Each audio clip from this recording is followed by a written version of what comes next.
ጾማችን እግዚአብሔር የወደደው ነው ወይ ሚለው ላይ ግን ጥያቄ አለ ማለት አንዳንድ ሰው አሳይሃለሁ እያለ ይጾማል ጾም እንደውም አንዴ አስተዋውሳለሁ አንድ መጽሐፍ ያነበብኩኝ ሴትዮዋ ከአንዲት ሴት ጋር ይጣሉና ጊዜው ፍልሰታ ነበር ሴትዮዋን ስታያት እቺ ፍልሰታ ብቻ ትውጣ እንጂ አሳይሻለሁ ትላለች እቺ ፍልሰታ ትለቅ ልክሽን ነግርሻለሁ ክርስቶስ ግን አምላክ ነው ክርስቶስ ግን ፍጹም ነው እዚህ ሩቁን ከማሳያችሁ ሩቅ የሆነውን እግዚአብሔር እሱን መሰሉ ከመላችሁ ማንን መሰሉ ይሄው ሰው ሆኜ እንደ እግዚአብሔር ሐሳብ መኖር ይቻላል ሰው ሆኖ እንደ ክርስቶስ ፈቃድ መኖር ስለሚቻል እኔን መሰሉ ልክ እኔን ስትመስሉ ክርስቶስን ትመስላላችሁ ለዚህ ነው የቅዱሳኑን ሕይወት በደንብ ማየት ያለብን የቅዱሳኑን ሕይወት በደንብ መመርመር ያለብን ዋናው ዓላማ ቅዱሳኑን በማየት ክርስቶስን መምሰል እንድንለምድ ነው ይሄው ነገርናችሁ እኮ የሐዋርያት ሥራ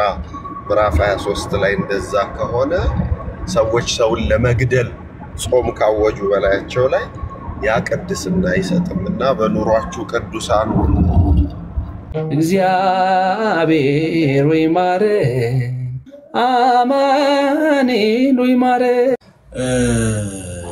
ሊቀ ዲያቆኑ ወይም ደግሞ የዕለቱ መሪ ዲያቆን መጀመሪያ የሚያነበው የምንድነው የቅዱስ ጳውሎስ መልእክት ነው በቤተክርስቲያን የሚነበቡ ምንባባት አምስት ናቸው አይደል የመጀመሪያው የቅዱስ ጳውሎስ መልእክት ይነበባል ሁለተኛው ከሐዋርያት መልእክታት ከይሁዳ መልእክት ሊሆን ይችላል ከያዕቆብ መልእክት ሊሆን ይችላል ከቅዱስ ጴጥሮስ መልእክት ሊሆን ይችላል ከነዚህ አንዱን ምን ታረጋለች ታነባለች ቀጥሎ ደግሞ ምን ታነባለች የሐዋርያት ሥራ ታነባለች ከዛም በኋላ ምስባክ ይሰበካል ምስባክ ደግሞ ከመዝሙረ ዳዊት ታነባለች ከዛ በኋላ የመጨረሻውና ዋናው አብዩ ንባብ ደግሞ ምን ይባላል ወንጌል ይባላል ከአራቱ ወንጌላት አንዱን ወንጌል ታነባለች ኢዮብ እንዴት አለ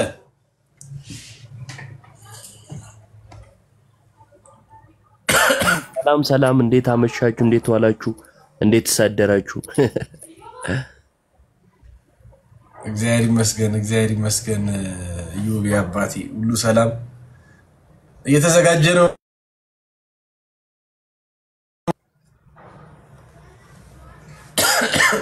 ሳል ያዘኝ እኮ በጣም እሺ ንግሩሜ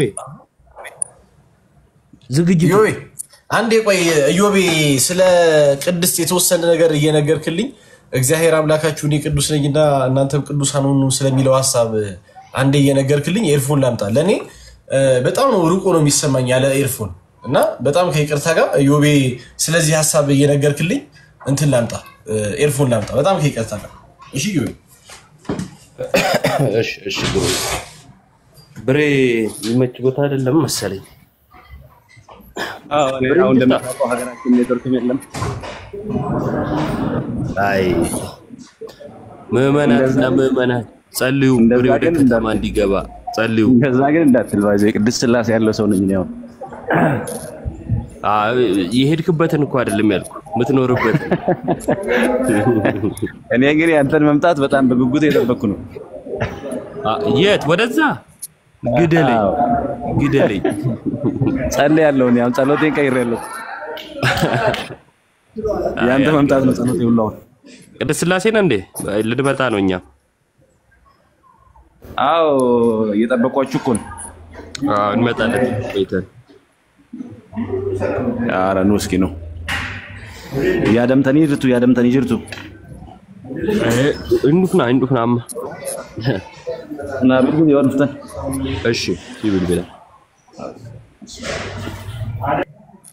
ያው ወዳጆች ቅድስት እንግዲህ ከ8ቱ የአብይ ጾም ሳምንታት መካከል አንዱ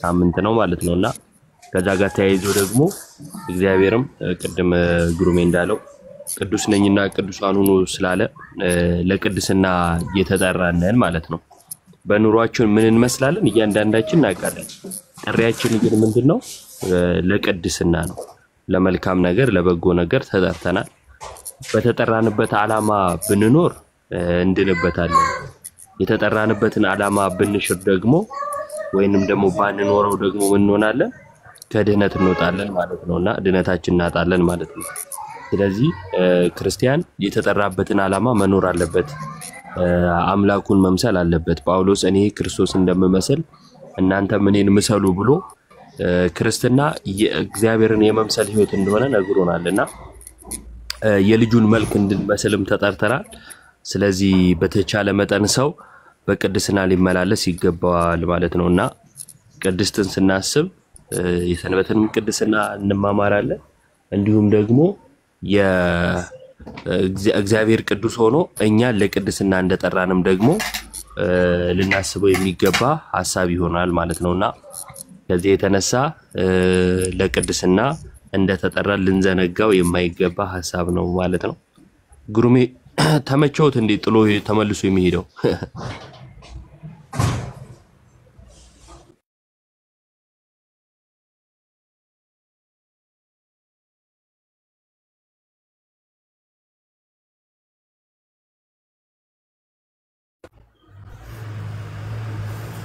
መጥቻለሁ ይሰማል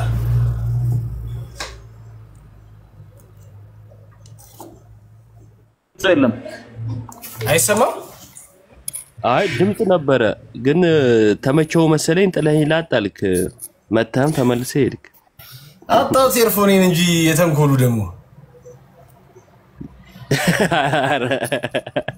ግሩሜ አንድ አውርታ አንድ ዝቅ ትላላ ኮላክለት ለለኮ ነው ኤርፎን በጣም እውነት ያሳዝናል ግሩሜ ሁኔታ አሮጌ ስልክ ነው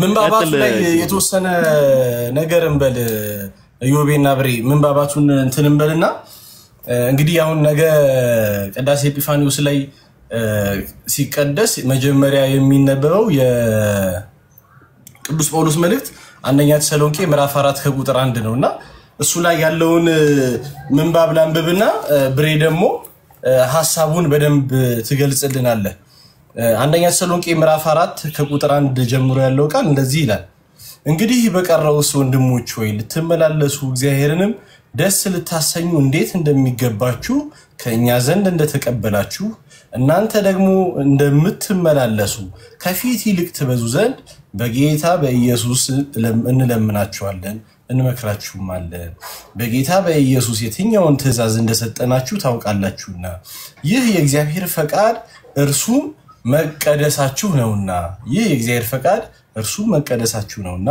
ከዝሙት እንድትርቁ እግዚአብሔርን እንደማያውቁ አሕዛብ በፍትወት ምኞት እንድትመላለሱ አይደለም እንጂ ከናንተ እያንዳንዱ የራሱን ዕቃ በቅድስናና በክብር ያገኝ ዘንድ እንዲያውቅ አስቀድመን ደግሞ እንዳልናችሁ እንደመሰከርንላችሁ ጌታ ስለዚህ ነገር ሁሉ የሚበቀለውን ማንም በዚህ ነገር አይተላለፍ ወንድሙንም አያታል ለርኩሰት ሳይሆን እግዚአብሔር በቅድስና ጠርቶታልና ይላል ይሰማል ብሬ ይሄን ሐሳብ የተወሰነ ነገር በለም ረረረረረረ ባሉን መስለዋል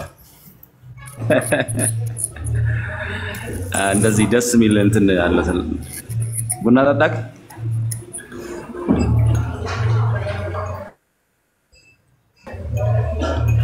ይቀጥሉ ቢሰማ እኔ በደንብ ስለማይሰማኝ በግልጽ ነው የምናገረው እኔ ኦኬ ነው እንዴ ኦኬ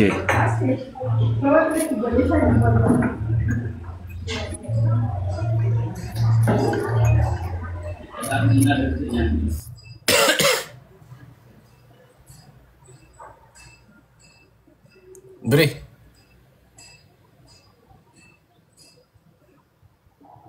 ግሩቤ ጥሩ እሺ ምንባቡን ደግሜ ላንብበው እንግዲህ ነገ በቅዳሴ ኤጲፋኒዮስ ቅዱስ ያሬድ በጾመ ድጓው ቅድስት ብሎ ባስቀመጠው በዚህ ሳምንት የሚነበበው የቅዱስ ጳውሎስ መልእክት አንደኛ ተሰሎንቄ ምዕራፍ 4 ከቁጥር 1 ነውና እንግዲህ በቀረው ወንድሞች ሆይ ልትመላለሱ እግዚአብሔርንም ደስ ልታሰኙ እንዴት እንደሚገባችሁ ከኛ ዘንድ እንደተቀበላችሁ እናንተ ደግሞ እንደምትመላለሱ ከፊት ይልቅ ትበዙ ዘንድ በጌታ በኢየሱስ እንለምናችኋለን እንመክራችኋለን በጌታ በኢየሱስ የትኛውን ትእዛዝ እንደሰጠናችሁ ታውቃላችሁና ይህ የእግዚአብሔር ፈቃድ እርሱም መቀደሳችሁ ነውና ይላል። መቀደሳችሁ ነውና ይልና በተለይ ደግሞ ቁጥር 7 ላይ ምን ብሎ ይናገራል?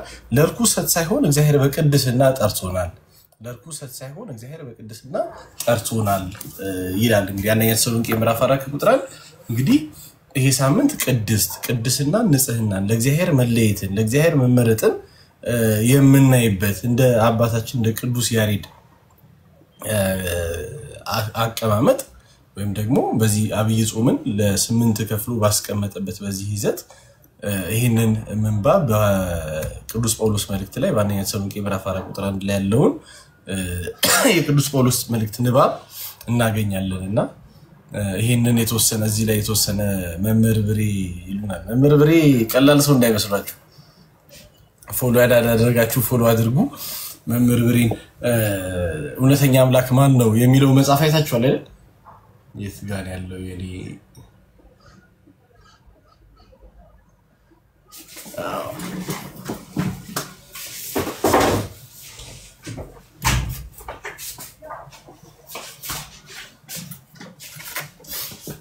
ይሄን መጽሐፍ ያያችሁ ይመስለኛል። እውነተኛው አምላክ ማን ነው የሚለው አይደል? ይሄንን ካቡዬ ጋር ሆኖ ያዘጋጁት። ከዛ ውጪ ብዙ የትርጉም ስራ በተለይ ኦሮምኛ ቋንቋ ላይ በደንብ ይሰራሉ። የትርጉም ስራዎች ሌሎች መጽሐፍቶችም ያው ስማቸውን በደንብ ስለማላስታውሳቸው ነው እሳቸው ይነግሩናልና ብሬ ይቀጥሉ። ሰው ግርሜ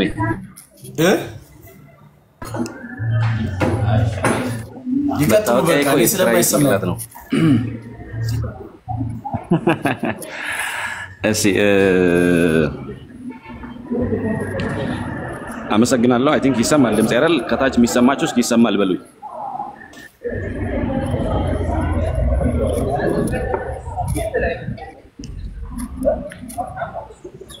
እሺ እንግዲህ ምናልባት ያው ቅድም ግሩሜ እንዳነበበልን የቅዱስ ጳውሎስ መልእክት የዚህ በቅዳሴው የሚነበበው የቅዱስ ጳውሎስ መልእክት አንደኛ ተሰሎንቄ ምዕራፍ 4 ቁጥር 1 ጀምሮ ያለው ነው። ግን የዚህ የአንደኛ ተሰሎንቄ ምዕራፍ 4 ጭብጥ ሐሳብ ወይ ደግሞ ጥቅል ሐሳቡ ቁጥር 3 ላይ ያለው ነው። የምዕራፉ ጥቅል ሐሳብ ቁጥር 3 ላይ ያለው ነው።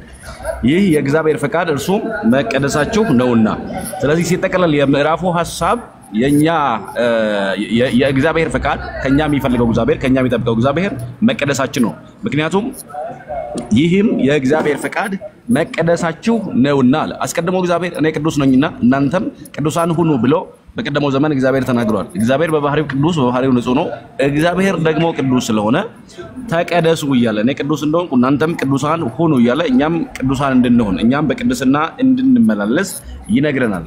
ስለዚህ በዚህም የመጽሐፍ ቅዱስ ክፍል ላይ እንዴት ልትመላለሱ እንዲገባ ደግሞስ እግዚአብሔርን እንዴት ደስ ልታሰኙ እንደሚገባችሁ ከእኛ ዘንድ ተቀበላችሁ ይላል። አሁን ሰው እግዚአብሔርን ደስ ማሰኘት የሚችለው ሰው እግዚአብሔርን ደስ ሊያሰኝ ወይም ደግሞ እግዚአብሔርን እንዴት ደስ አሰኛለሁ ብሎ የሚያስብ ከሆነ በምን መንገድ እግዚአብሔርን ደስ እንደሚያሰኘው በእርግጥ ቅዱስ ጳውሎስ መዝግቦልናል። ስለዚህ እነዚህን ትእዛዛት እነዚህን ነገር ሁሉ ማድረግ እነዚህን ሁሉ መጠበቅ ለጌታ መቀደስ ለጌታ ራስን መለየት ነው። በብሉይ ኪዳን ካህናት ወደ ማደሪያው ድንኳን ሲገቡ በራሳቸው ላይ ወደ ማደሪያው ድንኳን የሚገቡ ካህናት በራሳቸው ላይ ቅድስና ለእግዚአብሔር ሚል ጽሑፍ ልክ አሁን አክሊል እንደምንለው ማለት ነው። ቅድስና ለእግዚአብሔር ሚል ጽፈው ነው የሚገቡት። ወደ ማደሪያው ድንኳን ሲገቡ ቅድስና ለእግዚአብሔር ብለው ነው የሚገቡት። ደግሞ በደረታቸው ላይ ኡሪምና ቱሚም የሚባሉ 6 በግራ 6 በቀኝ ኡሪምና ቱሚሞችን ያስቀምጣሉ። እነዚህ ኡሪምና ቱሚም የቅድስናና የክብር መገለጫዎች ወይ ደግሞ ምልክቶች ናቸው። ስለዚህ ቅድስና ለእግዚአብሔር እያሉ አዋጁን በእርግጥ በባህሪ ቅድስና የገንዘቡ ለሆነው በባህሪ ቅድስና የራሱ መገለጫ ለሆነው ለእግዚአብሔር አስቀድመው ቅድስና ለእግዚአብሔር ይሁን እያሉ ወደ ማደሪያው ድንኳን ይገባሉ። ስለዚህ ቅድስና ለእግዚአብሔር ከዚያስ ቅድስና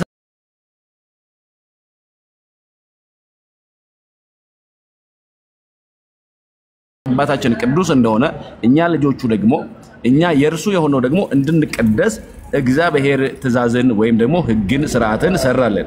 ለዚያ ምን አለ?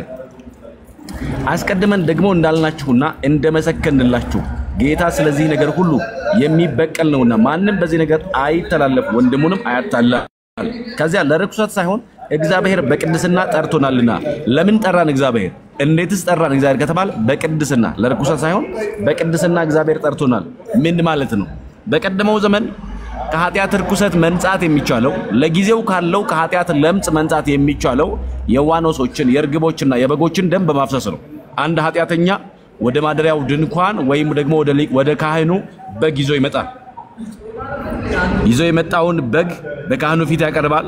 ካህኑ ተነሳሂውን ወይ ደግሞ ኃጢአት የሰራውን ሰው እጆቹን በበጉ ላይ እጁን እንዲጭን ያደርገዋል። በጉ ኃጢአቱ ወደ በጉ ይተላለፋል። በጉ ስለ ኃጢአተኛው ፈንታ ይታረዳል።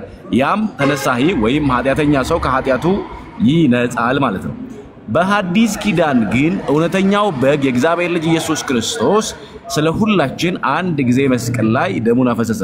በንጹህ ደሙ መፍሰስም እኛን ሁላችን ወይም ዓለሙን ቀደሰው፣ ተቀደስን ማለት ነው። ስለዚህ በደሙ ተቀድሰናል። በደሙ ከተቀደስን በቅድስና መኖር በቅድስና መመላለስ ግድ ይላል። ለምን?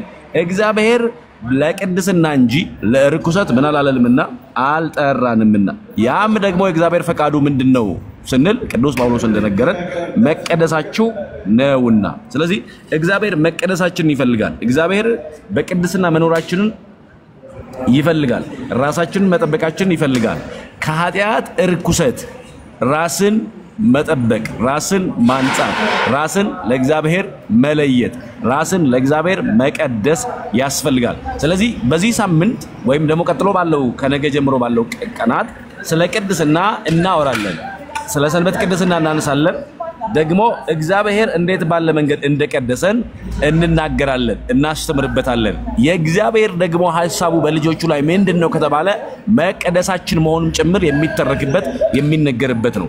እንዴት ተቀደስን ከተባለ ቅድም እንዳልኳችሁ በእግዚአብሔር ልጅ በኢየሱስ ክርስቶስ በመስቀል ላይ በፈሰው ደሙ ሁላችን ከኃጢአት ርኩሰት ነፃን ተቀደስን። ተቀድሰን ግን ከተቀደስን በኋላ ግን ቅድስናን ከተቀበልን በኋላ ግን በቅድስና እንድንመላለስ የእግዚአብሔር ሐሳብ ነው። ለዚያ ቅዱስ ጳውሎስ እንዴት እንድትመላለሱ እንደሚገባ እጽፍላችኋለሁ ይላል። አሁን ከተቀደስን በኋላ መመላለስ አለ። እንዴት ማለት ነው? ለምሳሌ አንድ ሰው አዲስ ልብስ ከለበሰ በኋላ እንዴት እንደሚራመድ የት ስፍራ እንደሚቀመጥ ካላወቀ ወዲያው ልብሱን ያሳድፈዋል። ስለዚህ የለበሰው አዲሱ ልብስ እንዳያድፍ የለበሰውን አዲስ ልብስ እንዳያሳድፍና አዳፋ እንዳያደርገው እንዴት መራመድ፣ እንዴት መሄድ፣ እንዴት መቀመጥ፣ ደግሞ እንዴት መነሳት መመላለስ እንዳለበት ማወቅ መረዳት ያስፈልገዋል። በጥንቃቄ መመላለስ ይኖርበታል ማለት ነው። በጥንቃቄ ካልተመላለሰ ግን ምን ይላል? ያድፋል፣ ይተዳደፋል ማለት ነው። ስለዚህ እንዳንተዳደፍ የእግዚአብሔር ሐሳቡ መቀደሳችን ስለሆነ ይህም የእግዚአብሔር ሐሳብ መቀደሳችሁ ነውና ይላል። ስለዚህ ከተቀደስን በኋላ በኃጢአት መልሰን ከእግዚአብሔር እንዳንለይ እግዚአብሔር ሥርዓትን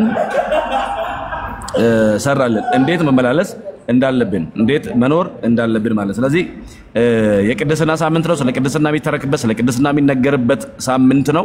እኛም ከተቀደስን በኋላ እንዴት መመላለስ እንደሚገባ ርኩሰትን ሳንነካ ኃጢአት በደልን ሳንነካ እንደ እግዚአብሔር ፈቃድ። ከዚያም ደግሞ እሱ ብቻ አይደለም፣ ኃጢአት ካደረግን በኋላ ደግሞ በደል ካደረግን በኋላ ደግሞ እንዴት ነው መመላለስ ያለብን? መቼም ሰው ኃጢአትን አላደርግም ወይ ደግሞ በቅድስና ብቻ እኖራለሁ ቢል ኃጢአት አልሰራም ቢል ራሱን ያታላል አይደል? ቅዱስ ዮሐንስ በአንደኛ ዮሐንስ መልእክት ምዕራፍ 1 ቁጥር 7 ላይ ማንም ወደሙ ለግዚእነ ኢየሱስ ክርስቶስ ያነጻሃንም ኩሉ ኃጣውኢነ ካለ በኋላ ልጁም የኢየሱስ ክርስቶስ ደም ከኃጢአት ሁሉ ያነጻናል ካለ በኋላ ማንም ኃጢአትን አላደርግም ቢል ራሱን ያታልላል አለ። ስለዚህ ራሱን ያታልላል። ኃጢአት አላደርግም በእኔ ኃጢአት የለብኝም የሚል ሰው ቢኖር ያ ራሱን ያታልላል፣ እውነትም በእርሱ ዘንድ የለም ይላል። ቀጥሎሳ ነገር ግን ከኃጢአታችን ብንመለስና ብንናዘዝ ይቅር ሊለንና ሊምረን የታመነና እውነተኛ ነው ይላል። የታመነና እውነተኛ ነው ይላል። ስለዚህ ከኃጢአት በመመለስ ደግሞ ደሙ ከኃጢአት የሚያነጻን ደሙ ከኃጢአት የሚቀድሰን የሚያነጻን ስለሆነ ያንን መጠበቅ በንስሐ ያንን መጠበቅ ያስፈልጋል። ሁሉ ጊዜም ንስሐ እየገባን በቅድስና መመላለስ ኃጢአት ስናደርግ ስንበድል ስንተዳደፍ ወዲያው ደግሞ ራሳችንን መቀደስ በንስሐ መመለስ ያስፈልጋል ማለት ነው። በእርግጥ እንዲያውም ቅዱስ ዮሐንስ በራዕየ ዮሐንስ ምዕራፍ 7 ቁጥር 14 ላይ እንደዚህ ይላል እነዚህ ከታላቁ መከራ የመጡ ናቸው ልብሳቸውንም አጥበው በበጉ ደም አነጹ ይላል። ራዕየ ዮሐንስ ራዕይ 7 ቁጥር 14 ላይ እነዚህ ከታላቁ መከራ የመጡ ናቸው ካለ በኋላ ልብሳቸውንም አጥበው በበጉ ደም አነጹ አለ። በበጉ ደም ልብሳቸውን አጥበው ያነጹ ናቸው። ስለዚህ በበጉ ደም እየታጠብን እየነጻን የቅድስናው ልብሳችን እንዳያድፍብን ለበሰው ለጊዜነ ኢየሱስ ክርስቶስ እንዳለ ቅዱስ ጳውሎስ ያን የለበስነው አዲሱ የቅድስና ልብሳችን የክብር ልብሳችን የጽድቅ ልብሳችን ያማርንበት የታየንበት ልብሳችን ኢየሱስ ክርስቶስን ሳናሳድፍ እንድንኖር ሁሉ ጊዜም በንስሐ በመመላለስ በቅድስና ህይወት መኖር ያስፈልጋል። እንግዲህ የእግዚአብሔር ፈቃዱ ምንድነው ብሏል ቅዱስ ጳውሎስ? ይህም የእግዚአብሔር ፈቃድ መቀደሳችሁ ነውና እግዚአብሔር ደግሞ ለርኩሰት ሳይሆን ለቅድስና ጠርቶናልና እንዳለ በቅድስና መኖር ስለሚገባ ነው። ክብር ይስጥልን። ግሩም ያው አረዘምኩ የሰባኪ ነገር ነው።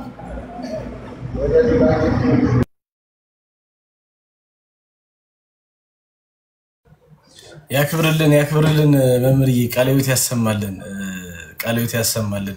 በጣም ትልቅ ነገር ነው የነገሩን እግዚአብሔር በሚያውቀው ቤተክርስቲያን በቃ የጠራችን ክርስቶስ የጠራን የሰበሰበን ቅዱሳን እንድንሆን ነው ለእርሱ የተለየን የተመረጥን እንድንሆን ነውና ይሄን ደግሞ ቅድስናችንን ጽድቃችንን ምን ልናደርግ ይገባል? ልናጸናው ይገባል። ቅዱስ ጴጥሮስ ራሱ መመረጣችሁን መጠራታችሁን ታጸኑት ዘንድ ከፊት ይልቅ ትጉ ብሏልና ይሄን በህይወት ልንገልጽ ይገባል። ይሄንን በደንብ ነው የነገሩን። እግዚአብሔር ያክብርልኝ። ዮኒዬ እንዴት አለ? እንኳን ደህና መጣ። እንኳን ደህና ቆያችሁኝ። መምህር ቃለ ሕይወት ያሰማልን፣ የአገልግሎት ዘመኑን ሰፊ ረጅም ያደርግልን። ወንድም አለም እንዴት ነህ? ስለ ቅድስት እየተነጋገርን ነበር። እንግዲህ ነገ ቅድስት ብለን እናነሳለንና ይሄ ዋናው ዓላማው ይሄ ሳምንት በዚህ መሰየሙ ሰዎች ቅድስናን ሰዎች ንጽህናን ገንዘብ እንዲያደርጉ በንጽህና በቅድስናው እንዲመላለሱ እግዚአብሔር ኃጢአትን እንጂ ኃጢአተኛን አይጠላም። በሉቃስ ወንጌል ምዕራፍ 15 ሲጀምር ገና ከቀራጮች ከአመፀኞች ጋር ይበላል ኃጢአተኞችን ይቀበላል ብለው እንደከሰሱት እግዚአብሔር ኃጢአትን እንጂ ኃጢአተኞችን ይቀበላልና ሰው ቢወድቅ እንኳን ደግሞ በንስሐ ተመልሶ በዚህ በቅድስና ኢየሱስ ምን ማድረግ አለበት? ክርስቶስን በመምሰል ኢየሱስ መመላለስ አለበትና የቅድስትን ሳምንት ያነሳን ነውና ዮኒዬ አንዳንድ ሐሳብ ስጠን እስቲ። አረ መምህራኖች ቁጭ ብሎ ተማሪ በዚህ ያህል ደረጃ ለማብራራት እንኳን የሚቻል አይደለም። ያው እናንተ ሞር ብታብራሩት ነው የተሻለ ቢሆን፣ እኛ ደግሞ ቁጭ ብለን እንደ ልጅነታችን እንደ ተማሪነታችን ብንማር ነው የተሻለ የሚሆነው። ግን እዚህ ጋር አንድ ነገር እንደው ቅድስና ሰው ቅድስና ገብቶታል ወይ ቅድስና ማለት ምን ማለት ነው የሚለውን እንደው እናንተ በደንብ አድርጋችሁ ብታብራሩት ነው ደስ የሚለኝ። ቅድስናውን ብዙ ሰው አልገባውም ቅድስና ምን እንደሆነ። ቅድስና ከምግብና ይሄ ጾም ሲመጣ ጾም ብቻ የሚመስለው ሰው አለና ቅድስና ምንድነው? ትክክለኛ ቅድስና የሚባለው ነገር ምንድነው?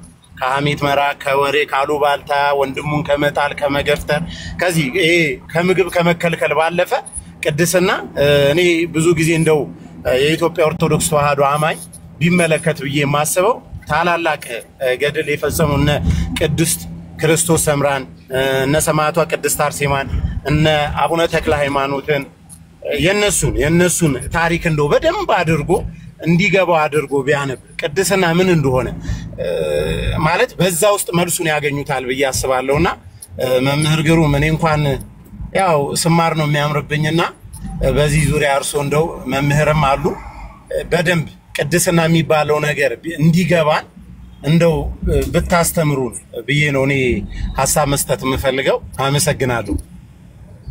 እሺ ያክብርልኝ ዮኒዬ፣ ያክብርልኝ ዮኒዬ። እዚህ ላይ ብሬ በደንብ ሐሳብ ይሰጥበታል መምህር ብሬ።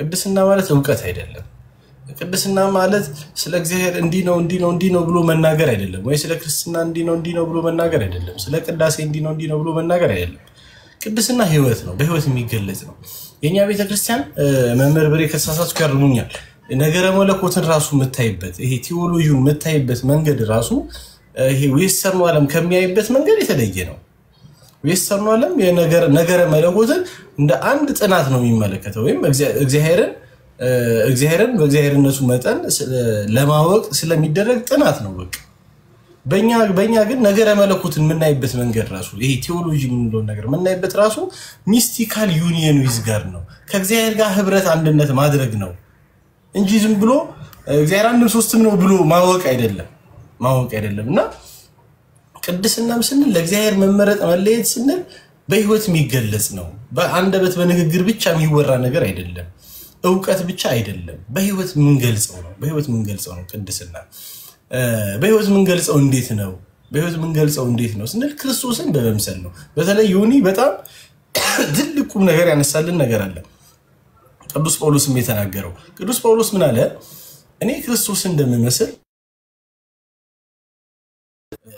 እኔን ምሰሉ አለ አሁን ቀላል መንገድ ነበር አይደል እንደዚህ ከሚያጠላልፈው ቅዱስ ጳውሎስ ከሚያጠላልፈው እኔ ክርስቶስን መስላለሁ በሉ እናንተ ክርስቶስን መስሉ ማለት ይችል ነበር ግን እርሱ ምን አለ እኔ ክርስቶስን እንደምመስል እናንተ ደግሞ እኔን መስሉ አለ ምን ማለቱ ነው እንግዲህ ሰው ክርስቶስን ወደ መምሰል ነው የሚያድገው የቅድስና ማዕረጋት ራሱ መጨረሻው ቴዎሲስ ነው ከክርስቶስ ጋር ህብረት ክርስቶስን መምሰል ከክርስቶስ ጋር መኖር ነው አሁን ቅዱስ ጳውሎስ ክርስቶስን እመስላለሁ ነው ያለ በተለይ በዚህ በገላትያ መልእክት ምዕራፍ 2 ቁጥር 22 ላይ ከክርስቶስ ጋር ህብረት ተሰጥያለሁና እኔ ለራሴ አልኖርም ክርስቶስ በእኔ ይኖራል እያለ ሲናገር ምን ማለት ለሰጋ ፈቃዴ ምን ያደርኩ አይደለም የተገዛው አይደለም በቃ ሰጋ ፈቃዴ ምኞቴ ፍትወቴ እኒ ሁሉ በእኔ አይሰለጥኑም በእኔ የሰለጠነው ክርስቶስ ነው ስለዚህ አነጋገሬ እንደ ክርስቶስ ነው አካሄዴ እንደ ክርስቶስ ነው አኗኗሬ እንደ ክርስቶስ ነው ሁሉ ነገሬ እንደ ክርስቶስ ነው አለና እናንተ ደግሞ ማንንም መስሉ አለ እኔን መስሉ ለምን ይመስላችኋል እኔን መስሉ ያለው ቅዱስ ጳውሎስ ሰው ነው ቅዱስ ጳውሎስ ፍጡር ነው ክርስቶስ ግን አምላክ ነው ክርስቶስ ግን ፍጹም ነው እዚህ ሩቁን ከማሳያችሁ ሩቅ የሆነውን እግዚአብሔር እሱን መስሉ ከመላችሁ ማንን መስሉ ይሄው ሰው ሆኜ እንደ እግዚአብሔር ሐሳብ መኖር ይቻላል ሰው ሆኖ እንደ ክርስቶስ ፈቃድ መኖር ስለሚቻል እኔን መስሉ ልክ እኔን ስትመስሉ ክርስቶስን ትመስላላችሁ ለዚህ ነው የቅዱሳኑን ህይወት በደንብ ማየት ያለብን የቅዱሳኑን ህይወት በደንብ መመርመር ያለብን ዋናው ዓላማ ቅዱሳኑን በማየት ክርስቶስን መምሰል እንድንለምድ ነው ቤተክርስቲያን ነገረ ቅዱሳንን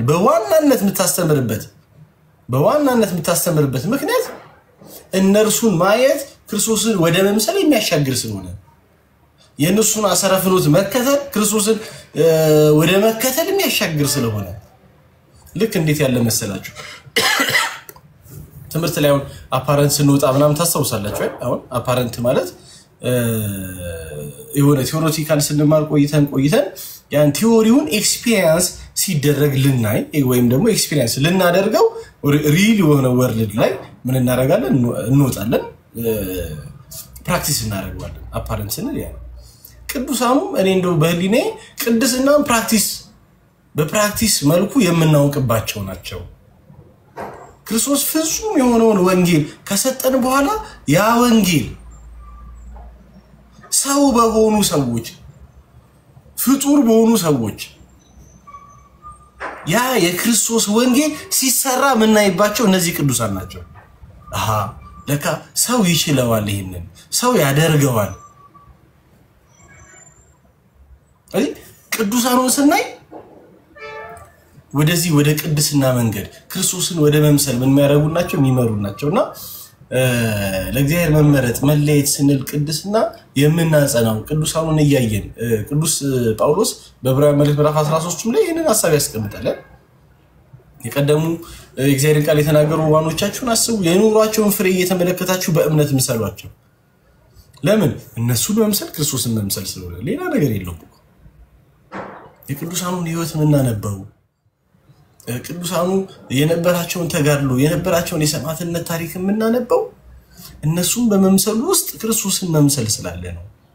ለዛ ነው እኔን መሰሉ ያለው ቅዱስ ጳውሎስ እንጂ ክርስቶስን መሰሉ አላለም። ክርስቶስን አትምሰሉ እየተባለ ነው እያልኳቸው አይደለም። ደግሞ ግን በሚቀለው መናገር ነው።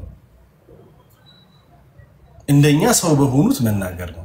እርሱን መምሰል ማንን ወደ መምሰል ክርስቶስን ወደ መምሰል ማደግ ስለሆነ መምህር ብሬ ይጨምሩበት እዚህ ላይ ዮኒያስ የሰጠው ሐሳብ ላይ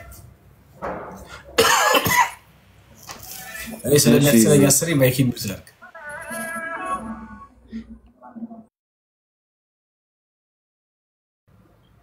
መምህር ይጨምሩበት ሩሜ አንድ ደቂቃ ይቅርታ አንድ ደቂቃ ሄሎ አቤት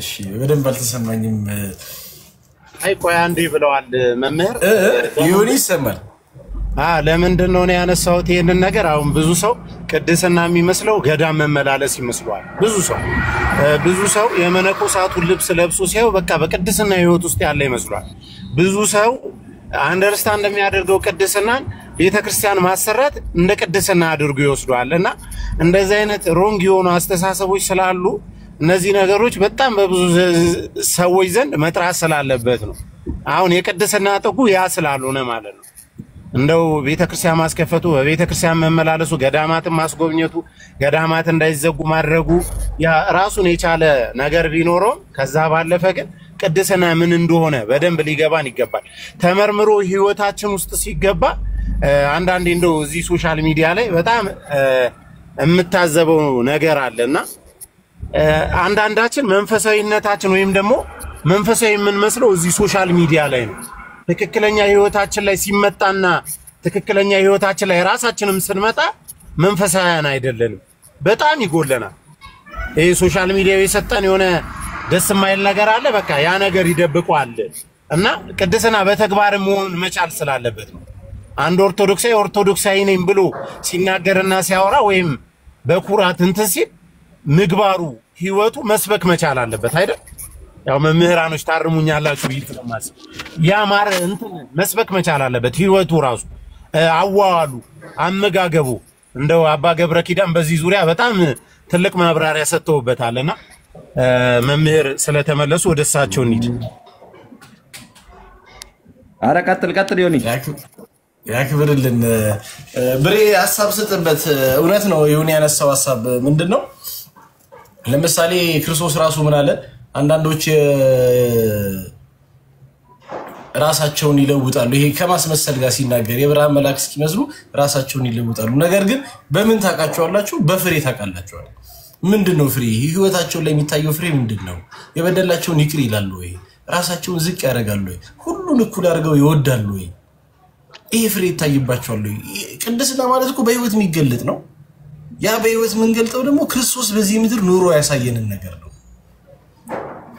እና ብሬ በደንብ እዚህ ላይ በደንብ በልበት ሂድበት እንደሚባለው እኔ ምናልባት እንግዲህ ዮኒ በጣም ጥሩ ሐሳብ ነው ያነሳው ላይክ በደንብ ሊታሰብበትም በእያንዳንዱ ሰው ህይወት ውስጥ ሊገባ የሚገባ ነገር ነው በእርግጠኝነት ብዙ ሰው አሁን ይጾማል ምን ማለት ነው እንጀራ አይበላም ስጋ አይበላም ወተት አይጠጣም ወይም ደግሞ እነዚህ በጥቅሉ ጥሉላት ከመላቸው ምግቦች ይከለከላል እንጀራም ደግሞ አቅሙ እስከ አንዳንዱም እስከ 9 አንዳንዱም እስከ 10 አንዳንዱም እስከ 7 ብቻ ይጾማል ብዙ ሰው ይሄን ይጾማል ወይም ከዚህ ከምግብ ወደ ሆድ ከሚገባው ነገር በደንብ ይከለከላል ምን ላይ ግን አሁንም ክፍተት አለ ከተባለ ጾማችን እግዚአብሔር የወደደው ነው ወይ ሚለው ላይ ግን ጥያቄ አለ ማለት አንዳንድ ሰው አሳይሃለሁ እያለ ይጾማል እንደውም አንዴ አስተውሳለሁ አንድ መጽሐፍ ያነበብኩኝ ሴትዮዋ ከአንዲት ሴት ጋር ይጣሉና ጊዜው ፍልሰታ ነበር ሴትዮዋን ስታያት እቺ ፍልሰታ ብቻ ትውጣ እንጂ አሳይሻለሁ ትላለች እቺ ፍልሰታ ትለቅ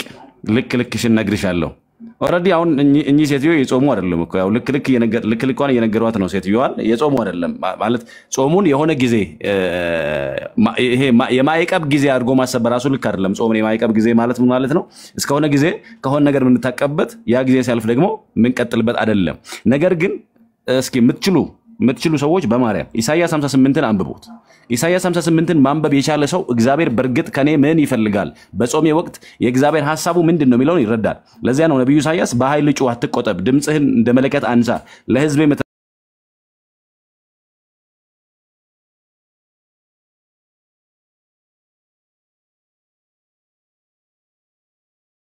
ተለት እግዚአብሔርን ይፈልጋል። ግን እግዚአብሔርም የሚፈልገው ከእግዚአብሔር በተቃራኒ በሆነ መንገድ ነው። ስለዚህ ምን አለ? ነገር ግን ለተለት ይሹኛል፣ መንገዴንም ያውቁ ዘንድ ይወዳሉ አለ። ጽድቅን እንዳደረጉ አሁን ግን አየ ለተለት ይሹኛል፣ መንገዴንም ያውቁ ዘንድ ይወዳሉ አለ። ነገር ግን ምን አለ? ጽድቅን እንዳደረጉ የአምላካቸውንም ፍርድ እንዳልተው ሕዝብ እውነተኛውን ፍርድ ይለምኑኛል አለ። አሁን ጽድቅን እንዳደረጉ የአምላካቸውን ፍርድ እንዳልተው ሕዝብ ምን ይፈልጋሉ አለ? እውነተኛውን ፍርድ ይለምኑኛል አለ። ወደ እግዚአብሔር ለመቅረብ ይወዳሉ አለ። ግን እሳ ከእግዚአብሔር በተቃራኒ መንገዱና ፍርዱን ረስተው ማለት ነው። ከዚያ ምን ይላል? ቁጥር 3 ላይ ስለምን ጾምን አንተም አልተመለከትከንም አለ። ስለምን ጾምን አንተም አልተመለከትከንም፣ ሰውነታችንስ ስለምን አዋረድን አንተም አላወቅንም ይላል። እነሆ በጾማችሁ ቀን ፈቃዳችሁን ታደርጋላችሁ፣ ሰራተኞቻችሁን ሁሉ ታስጨንቃላችሁ። እነሆ ለጥልና ለክርክር ትጾማላችሁ፣ በግፍ ጡጫም ትማታላችሁ። ድምጻችሁንም ወደ ላይ ታሰሙ ዘንድ ዛሬ እንደምትጾሙት አትጾሙም ይላል። አየ ስለምን ጾምን አንተም አልተመለከትከንም፣ ሰውነታችን ስለምን አዋረድን አንተም አላወቅም ይላሉ። እነሆ በጾማችሁ ቀን ፈቃዳችሁን ታደርጋላችሁ። በቃ ዛሬ እንደዚህ ነው። አሁን ብዙ ሰው ላይ ያለው ብዙ ክርስቲያን ላይ ያለው ነገር እንደሱ ነው። ምን ማለት ነው? በጾም ቀን ሰው የእግዚአብሔርን ፈቃድ ነው የሚያደርገው ወይስ ደግሞ የገዛ ፈቃዱን ነው አይደል? የጾም መሰረታዊ ዓላማ የስጋን ፈቃድ ለነፍስ ፈቃድ ማስገዛት ነው። ስጋን አክስቶ ነፍስን ማወፈር ማለት ነው። ስለዚህ ምን አለ? በጾማችሁ ቀን ፈቃዳችሁን ታደርጋላችሁ። አሁን እኛ በጾማችን ቀን በጾማችን ጊዜ የማንን ፈቃድ እያደረግን ነው? የማንን ፈቃድ ጋላችሁ? ሰራተኞቻችሁን ሁሉ ታስጨንቃላችሁ፣ በግፍ ጡጫም ትማታላችሁ። እነሆ ለጥርና ለክርክር ትጾማላችሁ አለ። አሁን ድምጻችሁን ወደ ላይ ታሰሙ ዘንድ ዛሬ እንደምትጾሙት አትጾሙም አለ። ለጥርና ለክርክር ትጾማላችሁ፣ በግፍ ጡጫ ትማታላችሁ። አሁን ብዙ ሰው ለጥር ለክርክር ውስጡ ያለው አመጻ ሳይነጻ ውስጡ ያለው አመጻ ሳይተው ውስጥ ራሱን ለእግዚአብሔር ሳያስገዛ ምን ማለት ነው? ራስን ባዶ ማድረግ። ስለዚህ በጾም ውስጥ ያለ ሰው የሌላኛው የወንድሙ በደል ማይታየው ነው። በጾም ውስጥ ያለው ሰው ስለ ሌላኛው እየወደቀ ነው ብሎ ስላለው ወንድሙ የሚጸልይ ነው። ስለ ሌላኛው ወንድሙ የሚያለቅስ ነው። ሌላኛውን ወንድሙን ምናልባት እኔ ከርሱ እሻላለሁ ብሎ ያለውን በኃጢአት መንገድ ነው ያለው፣ በበደል መንገድ ነው፣ በጨለማ መንገድ ነው ብሎ ያለውን ወንድሙን እንዲመለስ የሚጸልይ የሚያለቅስ ሰው ነው። የወንድሙን ጥቁር ሳይሆን የወንድሙን ነጭ ወይም የወንድሙን ጽድቅ ቅድስና ማየት የሚችል ሰው ነው። መዳኑን የሚናፍቅ ሰው ነው። የእግዚአብሔርን ፈቃድ የሚያደርግ ሰው ማለት ነው። ቀጥሎ እኔ የመረጥኩት ጾም ይህ ነውን አለ። እግዚአብሔር የመረጠው ጾም ይሄ ነው ወይ ከተባለ ይሄ አይደለም ማለት ነው። ሰውስ ነፍሱን የሚያዋርደው እንደዚህ ባለቀን ነውን? በውኑ ራሱን እንደ እንግጫ ዝቅ ያደርግ ዘንድ ማቅንና አመድንም በበታቹ ያነጥፍ ዘንድ ነውን? በውኑ ይህን ጾም በእግዚአብሔርም ዘንድ የተወደደ ቀን ትለዋለህን ካለ በኋላ ቁጥር 6 ላይ እኔስ የመረጥኩት ጾም ይህ አይደለምን አለ። አሁን እግዚአብሔር የመረጠው ጾም አለ። እኔ የመረጥኩት እኔ የወደድኩት ጾምሳ ይህ አይደለምን? የበደልን እስራት ትፈቱ ዘንድ አለ። አየህ፣ አሁን የበደልን እስራት ትፈቱ ዘንድ በበደል የተሳሰርነው አለ፣ በአመጻ የተሳሰርነው አለ፣ በቂም የተሳሰርነው ያሰርነው በደል አለ። ስለዚህ ምን አለ? የበደልን እስራት ትፈቱ ዘንድ ሌሎችን በመበደል ሌሎችን በማስጨነቅ ሌሎችን በማሳዘን ሌሎችን በማስከፋት ውስጥ ያሰርነው የበደል ገመድ አለ፣ የበደል ሰንሰለት አለ። ስለዚህ ምን አለ?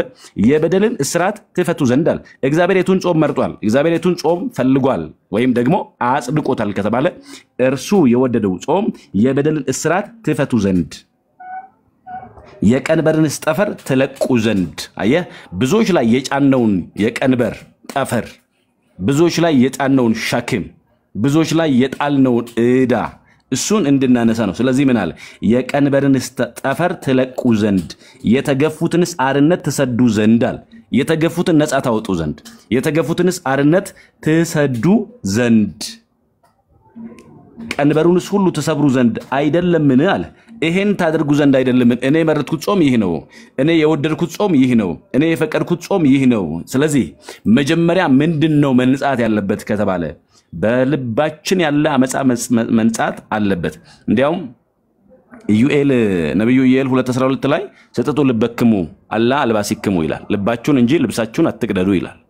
ስለዚህ ልባችሁን እንጂ ልብሳችሁን አትቅደዱ ማለት አሁን ብዙ ሰው ልብሱን ለማንጻት ነጠላውን ለማንጣት ምን አይለውም ከተባለ አይከብደውም።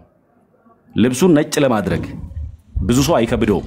ልቡን ማንጣት ግን ይከብደዋል። ልቡን ንጹህ ማድረግ ግን ይከብደዋል። ልቡን መቀደስ ግን ይከብደዋል። ራሱን ማንጻት ግን ይከብደዋል።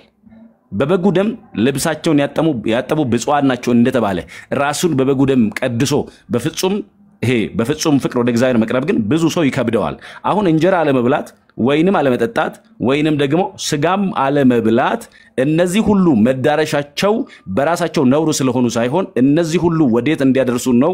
ወደ እግዚአብሔር ወደሚፈልገው የጾም ወይም የተወደደ ቀን እንዲያደርሱ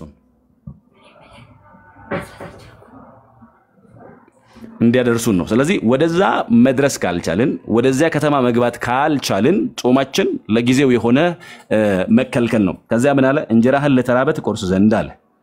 ስለዚህ እግዚአብሔር ፈቃዱ ምንድነው? እንጀራህን ለተራበ ትቆርስ ዘንድ፣ ስደተኞቹን ድሆች ወደ ቤትህ ታገባ ዘንድ፣ የተራቆተውንስ ብታይ ታለብሰው ዘንድ ከስጋ ዘመድ እንዳትሸሽግ አይደለምን?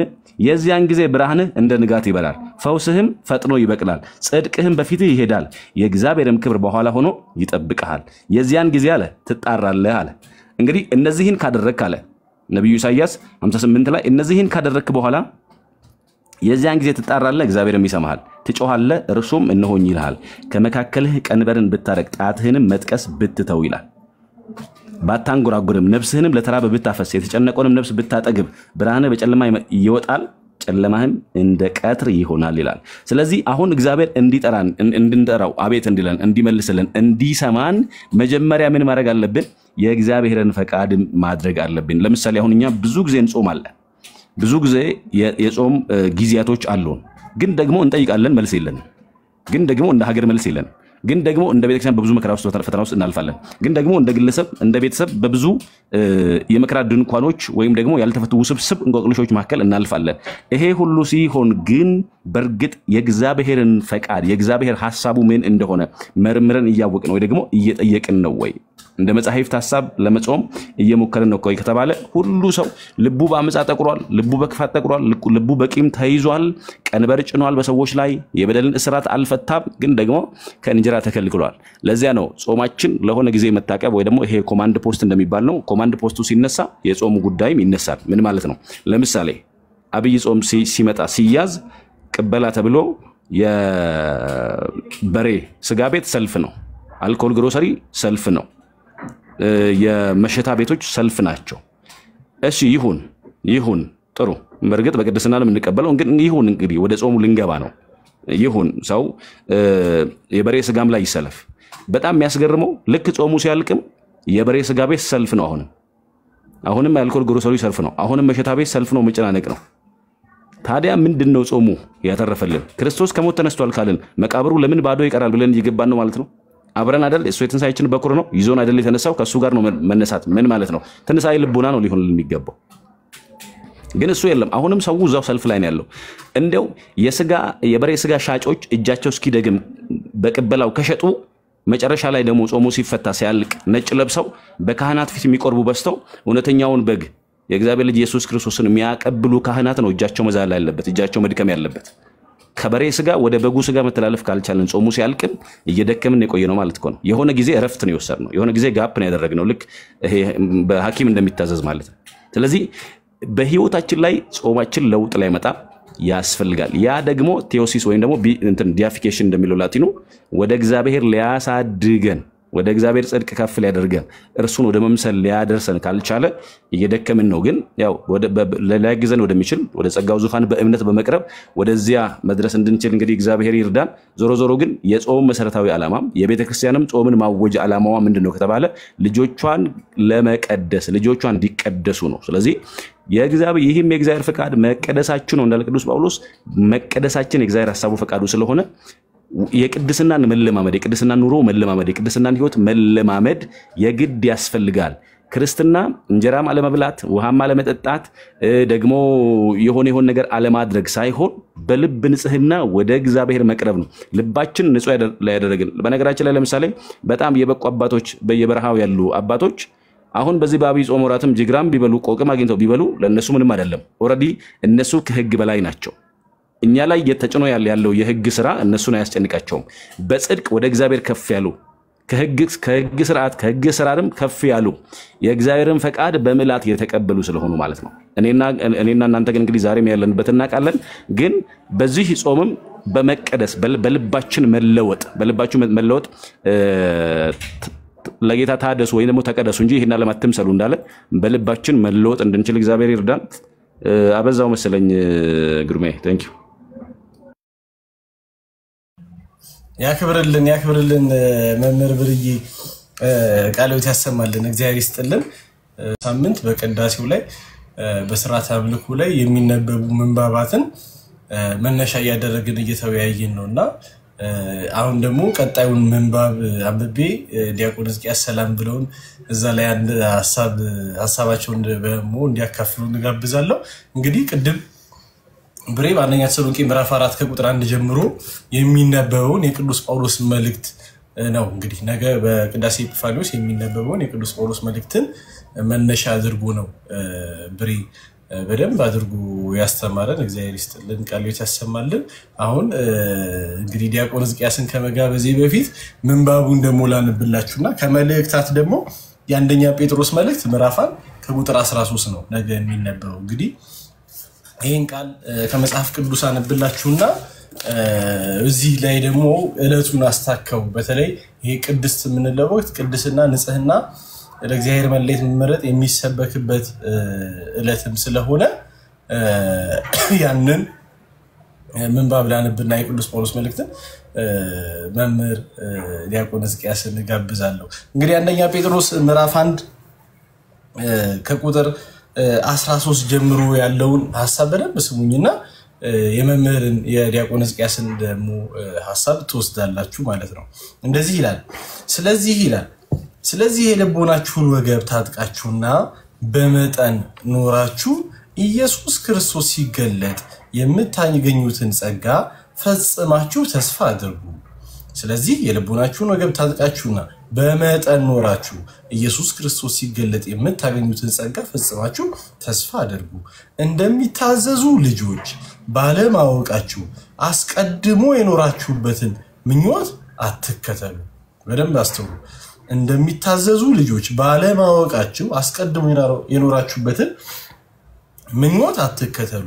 ዳሩ ግን እኔ ቅዱስ ነኝና ቅዱሳን ሁኑ ተብሎ ስለተጻፈ የጠራችሁ ቅዱስ እንደሆነ እናንተ ደግሞ በኑሯችሁ ቅዱሳን ሁኑ ይላል። እንግዲህ ይሄ የጠራችሁ ቅዱስ እንደሆነ እናንተም ደግሞ ቅዱሳን ሁኑ ብሎ በመጀመሪያው የጴጥሮስ መልእክት ምዕራፍ 1 ከቁጥር 13 ጀምሮ እስከ 16 ያለው ሐሳብ ነገም ደግሞ በቅዳሴ ኤጲፋንዮስ የሚነበበው የመልእክት ክፍል ነውና ይሄንን ሐሳብ መነሻ አድርገው ስለ ሳምንቱ ደግሞ ሰላም ብለውን ዲያቆንዬ ሐሳቡን ይስጡን ያክብርልኝ። እሺ መምህር ብሬ ቃልዎት ያሰማልን። ሰላም ብያለሁ። ግሩሜ እንኳን ቤት ተከፈተልን። አሁንማ ግሩም ቤት ሆነ። በቃ እኮ እያሳለኝ ስለሆነ ነው ማይክ ምዘጋው። መምህር ይቀጥሉ። እሺ እንዴት አሉልኝ? አይ ችግር የለም እግዚአብሔር ይመስገን። እንዴት አደራችሁ? እናንተ አደራችሁ መሰለኝ አይደል? ሰላም አሉ። እንዴት አሉ ዲያቆን? እግዚአብሔር ይመስገን አምላክ። እንግዲህ በኑሯችሁ ቅዱስ የሚለውን ርዕስ አድርገን እንነሳ። ወደ ላይ ወደ መታዘዙ ወደ ምናምን ከሄድን በጣም ከባድ ነው። እንግዲህ መጀመሪያ ሰው እንደ ቤቱ እንጂ እንደ ጎረቤቱ አይኖርም አይደለም። መንፈሳዊ ሕይወት ቤት ውስጥ ካልጀመረ አደባባይ ላይ የተገለጠው ሕይወት ብዙ ጊዜ ከመጋረጃ ጀርባ እንዳለ አእምሮ እንደቀረበ ድራማ ነው የሚሆነውና እዚህ መጀመሪያ ሰዎች ለመቀደስ ቅዱስ የሚለውን ነገር በደንብ ጠንቅቀው ማወቅ አለባቸው። ቅዱስ ማለት የተለየ ማለት ነው። ለማ የተለየ፣ ለእግዚአብሔር የተለየ። ይህንን በምን ማወቅ እንችላለን ሲባል አሁን ለምሳሌ ለቤተ መቅደስ አንድ ዕቃ ስትሰጡ እንበልና በዓለማዊ አጠራር ጠረጴዛ ለስጋው ደሙ ማቅረቢያ ብላችሁ ስትሰጡ በእናንተ ጠረጴዛ ነው። በቤተ ክርስቲያን ቋንቋ ግን አንድ ሜሮን ከተቀባ በኋላ አውድ ይባላል። ማንቆርቆሪያው መቁረርት ይባላል። ስለዚህ ያ አንድ ጊዜ ወደ እግዚአብሔር ቤት ከገባ በኋላ አገልግሎቱ በሙሉ ለእግዚአብሔር ቤት ነው፣ ይለያል ማለት ነው። ለዚህ ነው ንዋየ ቅድሳት የምንላቸው፣ የተቀደሱ ዕቃዎች የምንላቸው። ምኑ ነው የቀደሳቸው? የሚሰጡት አገልግሎት፣ የሚውሉበት ቤት፣ የሚያድሩበት ቤት። በቃ መቅደስ ገቡ እነዛ ዕቃዎች። ከመርካቶም ትገዛ ከውጭም ትምጣ በተማረም ሰው ትሰራ፣ አንዴ ብቻ ለቤተ መቅደስ ከሰጣችሁት በኋላ ያ ንዋየ ቅድሳት በቃ ምንም አይወጣም ወደ ዓለም፣ ወደ እኛ ተመልሶ አይመጣም። ለማ ስለተለየ፣ ለእግዚአብሔር ስለተለየ። ስለዚህ እኛ በኑሯችን ቅዱስ ለመሆን እግዚአብሔር ካዘዘን፣ እግዚአብሔር ከጠራን፣ ግሩሜ መጽሐፍ ቅዱስ አጠገብህ አለ? ኢዮብ 31:5 አውጣና እስኪ አንብብ። ጀስት ቁጥር 5 ነች።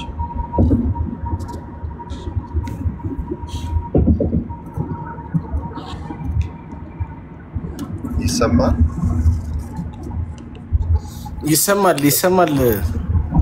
እሺ ኢዮብ 31:5 እንግዲህ ማውጣት ካልተመቸ ምንድነው የሚለው? በእውነተኛ ሚዛን ልመዘን እግዚአብሔር ቅንነቴን ይወቅ ይላል።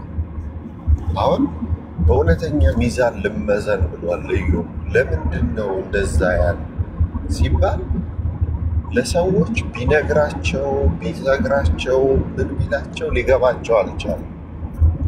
እዚህ ትክክለኛው የእኛን መንፈሳዊ ህይወት የሚመረምረው የእግዚአብሔር ቃል። በቃ ምንም ወዴትም ወደ ግራም ወደ ቀኝም አትበል።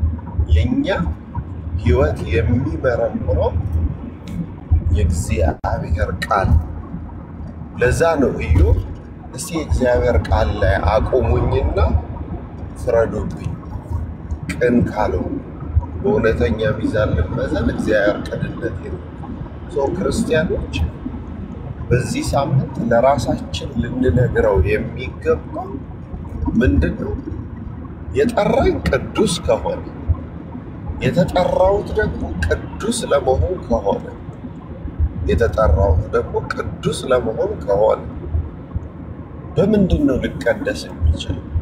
አሁን ከመስጠት፣ ከመጾም፣ ከመጸለይ፣ ከመስገድ እነዚህ እንዳለ ይዤ ማስቆጠር የምችለው በኑሮዬ ቅዱስ ከሆንኩ ነው። ኑሮዬ ግን ቅዱስ ካልሆነ በፍጹም እግዚአብሔር ሳኦል እንደ ሳኦል እኔ በመጽሐፍ ቅዱስ ውስጥ ካሉ ሰዎች እንደ ሳኦል የሚያሳዝነኝ የለም። በቃ ሁሌ የሚያደርገው የእግዚአብሔርን ተቃራኒ ነው። አትማርክ ሲለው ማርኮ ያመጣል። እንዲህ አርግ ሲለው በቃ እግዚአብሔር ያለውን ተቃራኒ ነው የሚያደርገው። አንድ ቀንም ተሳክቶለት እግዚአብሔር ያለውን አድርጎ አያውቅም። ስለዚህ የሚቀድመው ባለትዳር ብትሆኑ እና ወደ ቤተ መቅደስ ብትወጡ እሱ ደስ ብሎት ቅዳሴውን ሲያስቀድስ፣ እሷ ደግሞ በስተግራ ሆና በስተቀኝ ሆና መድኃኒዓለም ምን አድርጌ ነው ይሄንን ሰጠ የምታቃጥለኝ፣ ኧረ በቃኝ መረረኝ ብላ መሰዊያውን በእንባ የምትከድነው ከሆነ በኑሮ አልተቀደስም። ውጪ ስትወጣ ለሌሎች ሴቶች ወይ ለሌሎች ሰዎች ሚስቶች በር ብትከፍትላቸው፣ ጎንበስ ብለህ ሰላም ብትላቸው፣ ጠፋሽ ብለህ ጤናቸውን ብትጠይቃቸው፣ እሷ እያለቀሰችብህ ውጪ እኮ እንደሱ ያለ ደግ ሌሎች ሴቶች እስኪመኙህ ለትዳር ብትወደድ እንኳን በኑሮ ቅዱስ ስላለው ምንም ልትጨምር የምትችለው አይደል። ሁለተኛ ወጣቶች፣ ለምሳሌ በጣም ብዙ ኦርቶዶክሳውያን ወጣቶች ቤተክርስቲያን ይሄዳሉ። ጠዋት ኪዳን የሚሄዱ አሉ። ቅዳሴ የማይቀሩ አሉ፣ የሰርክ ጸሎት የማይቀሩ አሉ።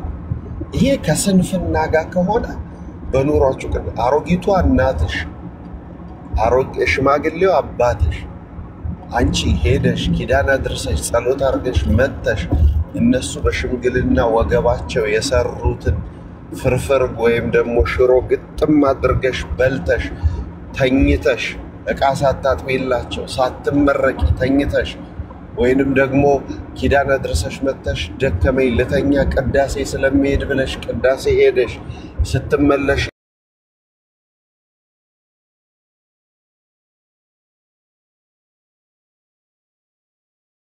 በፍጹም አንቺ ቤት ቀርተሽ እነሱ ቤት እግዚአብሔር ወድቀው ቢመርቁሽ ይሻላል። ትናንትና ከቀረሽ ዛሬ ከቀረሽ ነገ መሄድ ትችያለሽ። ነገር ግን ቤተክርስቲያን በመመላለስ ምክንያት በጸሎት ረዝመት በጾም ብዛት ቤተክርስቲያን በመቆየት የተባረካችሁ ልጆች እነሱ ከቤተክርስቲያን አይጠፉም ብላችሁ እቤት ግን እናትና አባት እሪ ብለው ያለቀሱባችሁ ከሆነ አፍ አውጥተው ምን አለ እንደ ሰዎቹ ልጆች ሄደሽ አረብ ሀገር ሰርተሽ ኑሯችንን ብታግዢ የሚሉሽ ከሆነ እኔ ከሃይማኖቴ የሚበልጥብኝ የለም ብለሽ እነሱ የምታስለቅሽ ከሆነ በፍጹም ኑሮሽ ቅዱስ አይደለም። ስለዚህ ወደ ውስጥ ከገባን ፕሪሚየር ሊግ ስታይ አምሽተ መሶብ አዳፍተ ሌሊት ከእንቅልፍ ቀስቀሰ ምን ብለህ ጧት ተነስተ ደግሞ ነጠላ ለብሰ ቤተክርስቲያን ያጅ ወይንም ደግሞ የሆነ ቦታ ያጅ ሆነ ደግሞ እንደገና ወደልደለ መጣ ትሪው ደንግጦ አራስ ጥሉኝ ከዚህ ሰውዬ እስኪል ድረስ ትሪው ራቆቱን እስኪሆን የምትበላ ከሆነ የጡረተኞች ብር በኑሮ ቅዱስ አይደለም። ስለዚህ በኑሮ መቀደስ ማለት የቆምንበት ቤት ውስጥ በመርቃት በበረከት የምንኖር ከሆነ የኛ መምጣት ለቤቱ መብራት የሚሆን ከሆነ ምንድነው ያለው ቅዱስ ማቴዎስ? መልካሙን ስራችሁን አይተው በሰማይ ያለው አባታችሁን ያመሰግኑ ዘንድ ብርሃናችሁ በሰው ፊት ይብራ። ቅድስናና መብራት አይለያዩ። እነዛ 5 ልባሞች 5 ሰነፎች ሁለቱም ቅድስና ነበራቸው። አንደኛቸው ግን ከቅድስናቸው ወይ ከሃይማኖታቸው ጋር መብራታቸውን ይዘዋል፣ ተቀድሰዋል። በምን ተቀደሱ? ጌታን በመጠበቅ ተለይተዋል። በቃ እኔ ጌታን ጠብቄ ከሙሽራው ጋር አብሬ ይገባል። ከሙሽራው ጋር ለመብራት እኮ መብራት ያስፈልጋቸው አለኝ፣ ዘይት ያስፈልጋል አለኝ፣ ተዘጋጅተዋል። እነዛ ግን ዘይት አለ መብራት አለ ዘይቱ ኦኬ ብለው ሲጠብቁ ሙሽራው ዘገየ፣ ዘይታቸው አለቀ። ወደ ከተማ ሲሄዱ በሩ ተዘጋ። ስለዚህ የምንለፋው ልፋት ማሰሪያ እንደሆነ እማዬ ትፈልጊኛለሽ ወይ? ቤተክርስቲያን ልሄድ ነበር፣ ባልንጀራዬ ላይ ልሄድ ነበር፣ ወደ ላይብረሪ ልሄድ ነበር። አይ ልጄ ግድ የለም አሁን አታስፈልጊ፣ በሰላም ዋይ፣ እግዚአብሔር ያቅናሽ፣ መንገድሽን ያቅና፣ በሰላም ተመለሽ፣ ተባረኪልኝ፣ ኑሪልኝ። አንቺን ባይሰጥ ይሄ ምርቃት ትከሻሽ ላይ ወድቆ ከወጣሽ በኑሮሽ ቅዱስ ነሽ። እንባቸው ግን አሁንም ልትሄጂ ነው፣ ኧረ አንቺ ልጅ ኧረ ተይ ተይ ተይ እያሉ ግን የምትሄጂ ከሆነ ኑሮሽ ቅዱስ አይደለም። ስለዚህ በኑሮ መቀደስ ለኔ እንደ እህል ማጨድ ነው። አንድ ሰው ወላጅ ይዘራል፣ ዘር ያ ልጅ ይሆናል፣ ልጅ ሆኖ ያድጋል። ወላጅ ልጁን የልጅ ልጁን ማየት ነው ጉልበቱን የሚያድሰው። ስለዚህ አንድ ቦይፍሬንድ ስትጀምሩ ስትጣሉ እንደገና ሌላ ስታመጡ መቼ ነው የምታገቢው አንቺ ልጅ የልጅ ልጅ መቼ ነው ማየው ኧረ በጨዋነት እንዳለሽ ተዳሪ እያሉ እየለመኗችሁ ግንኙነት ውስጥ የምትገቡ ከሆነ የኑሮ ቅድስና የለም ማለት ነው። ስለዚህ እንዳናረዝመው በኑሯችሁ ቅዱሳን ሆኑ ሲባል በኑሯችሁ የተለያችሁ የተመረቃችሁ የተባረካችሁ የሰው እንባ ትከሻችሁ ላይ የማይወድቅባችሁ ጥንቃቄ የተሞላ ህይወት ያላችሁ አርአያ ምሳሌ የሚሆን ከዚህ በፊት ደጋግሜ ተናግሬዋለሁ ኦንላይን ላይ ግሩሜ ጥቅሱ ካለ ሁለተኛ ቆሮንቶስ 2:15 ላይ ምን ይላል? እኛ ለክርስቶስ መዓዛ ነን። እኛ የምንታየው ሰዎች በምድር ያለን ሰዎች ለክርስቶስ መዓዛ ነን አለ። ነገር ግን መሞት ለሚፈልጉት የሞት ሽታ ነን አለ። እኛን ጠቅስ አድርገው ለሚፈልጉ በተለይ አንብበው መመለይ ያ ወይ ብታነበውማ እንዴት ደስ ይለኝ። ሁለተኛ ቆሮንቶስ 2:15 አይደል? 2:15 ይሄን ጥቅስ ሁላችሁም ያዙ። በኑሮ ቅዱስ መሆን ከፈለጋችሁ ይሄን ጥቅስ ሁላችሁም ያዙ። አንብበው ግሩሜ። ሁለተኛ ቆሮንቶስ 2:15 አይደል? ይሰማል? ዲያቆን የሁለተኛ ቆሮንቶስ 2:15 ነው? አዎ ይሰማል በጣም። እሺ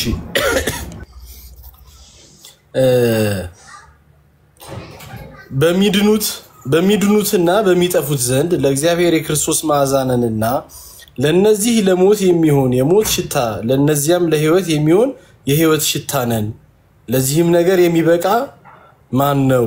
እግዚአብሔርን ቃል ቀላቅለው እንደሚሸቃቅጡት እንደ ብዙዎች አይደለንምና በቅንነት ግን ከእግዚአብሔር እንደተላክን በእግዚአብሔር ፊት በክርስቶስ ሆነን እንናገራለን። ቃል ተሰማ በእውነት በደንብ ነው ያነበብኩት። ተመልከቱ፣ አንድ ክርስቲያን በሚድን ሰውና በሚጠፋ ሰው መካከል ነው ያለው። ልክ ዳቦ መሃል እንደገባ ሰላጣ በሉ ቲማቲም ስጋ በሉ ሳንዱች ለመሆን ማለት ነው። ከስርም ዳቦ አለ ከላይም ዳቦ አለ። መሃል የገባው ነገር ነው ሳንዱች የሚያደርገው ዳቦ። ስለዚህ እኛም በሚድኑ ሰዎችና በሚጠፉ ሰዎች መሃል ነው ያለን። እነዛ የሚድኑት ሰዎች የት ነው ያሉት? እቤት። የሚጠፉት ሰዎች እቤት።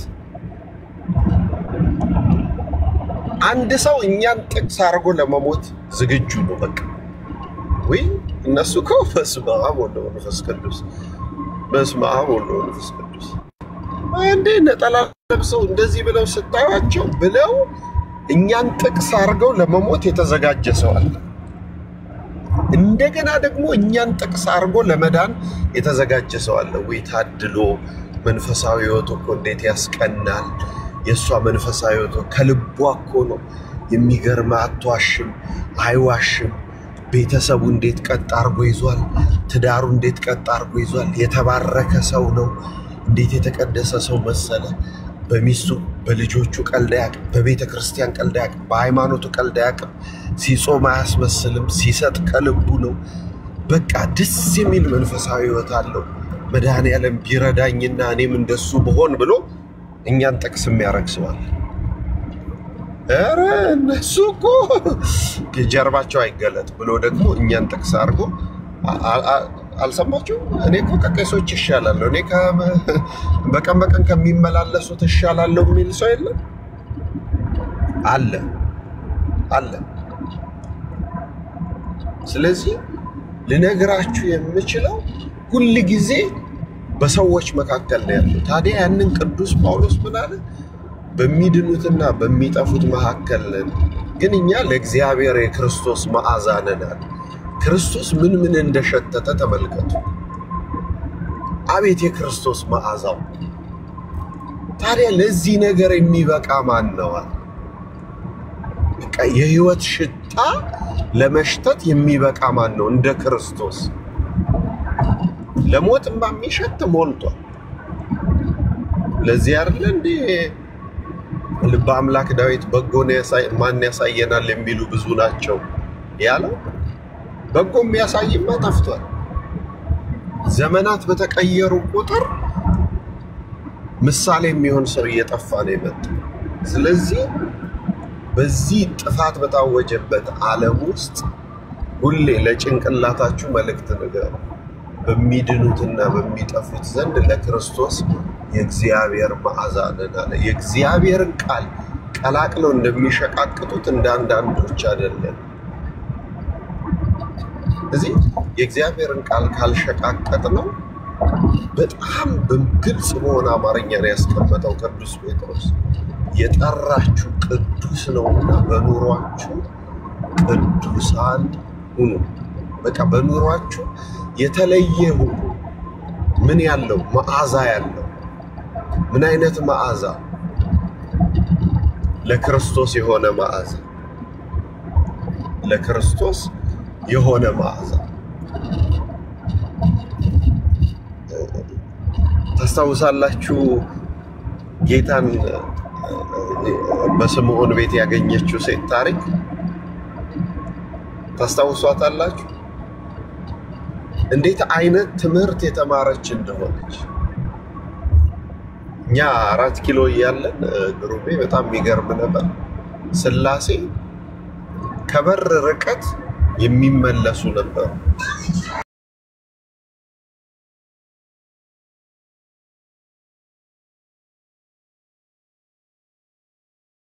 ታይሉና የሆነች ነገር መሬቱን ግንቡን እንኳን አይሰሙት።